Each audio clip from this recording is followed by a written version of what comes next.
lately, in the last 2 to 3 years, what have you learned new about money? Let's begin there. Okay. You're right. I think it's not just me. I think everybody is constantly thinking about money.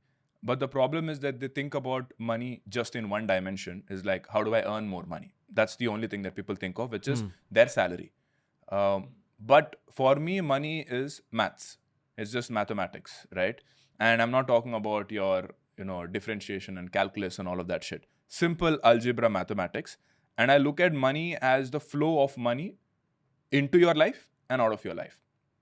Right? Let's break that into two parts. What is money into your life? For most people, it's just their salaried income. That's it.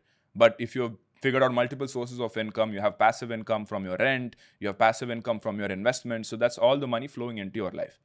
Then once it hits your bank account, now we try to figure out how do we keep it as much as possible to ourselves. We're not getting into the growing part right now. We're talking about how do you keep as much of it as possible in your life, right? But why would it leave in the first place? Taxes. Okay. Right? Once it hits your bank account, you have to pay tax on it, right? So, number one is that, which everybody is aware of. The second thing is learning how to optimize your expenses. Now, a lot of people don't really look at this carefully. I'm sure 99% of people over here have never even downloaded their bank statements and actually done some analysis on it. But I'm sure for most of them, it's a wreck, right? And most of them don't even know how money is living their life. What I say is that if you look at your three biggest expenses, which is your rent, your groceries, and your going out, which is what a typical middle class person typically spends money on these days, you can save at least 10 to 20% of that money if you know how to use the right financial tools, right? So that is the second bit of it in terms of how do you save as much money as possible. The third thing is planning for the worst case scenario, which is okay, you've been earning money for the last 5 years, probably have 10 lakhs saved up, but one bad day in your life can wipe out half of the money. What is this? This is you get a big medical injury or a medical bill, and you cannot do anything about it. Whatever the hospital gives you, you have to pay. You can't negotiate. You can't do any kind of, come kar do, please don't do this. You can't even say, oh, that is not needed, just do this. You just have to pay whatever they're saying.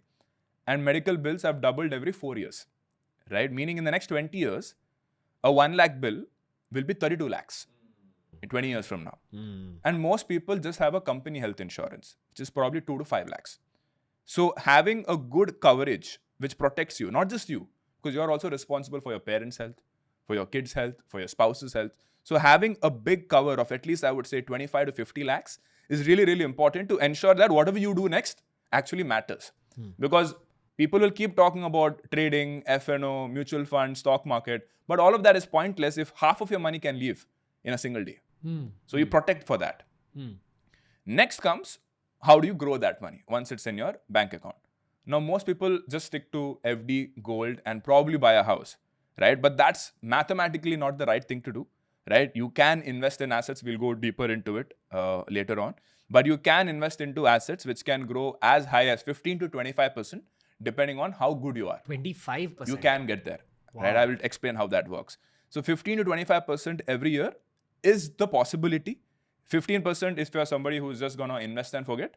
25% if you're somebody who is going to be an active investor and are constantly monitoring everything and know how to use leverage on top of your savings to grow your money.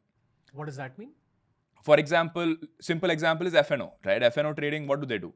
Right? It's a leverage trade. Like even if you have, let's say, 10,000 rupees, you can get an exposure of 1 lakh rupees. You're talking about futures and options. Yes, futures and options, right? Even with 10,000 rupees of capital, you can get an exposure of 1 lakh rupees, right? So if the stock moved by 1%, right, you are actually, for on a 10,000 rupees investment, you could make 10,000 rupees profit, right? Because you have a 10x leverage, right? But that's really on the extreme side, where even your returns can be 36% as well on a year, not per month. So that's the extreme part of it, Got it. where you grow your money, right?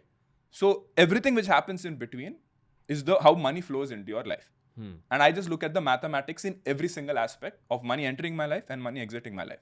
If you understand the maths of everything and how other financial companies are trying to scam you by pushing you the wrong products, you will be ahead of 99% of people and money will stay with you as much as possible.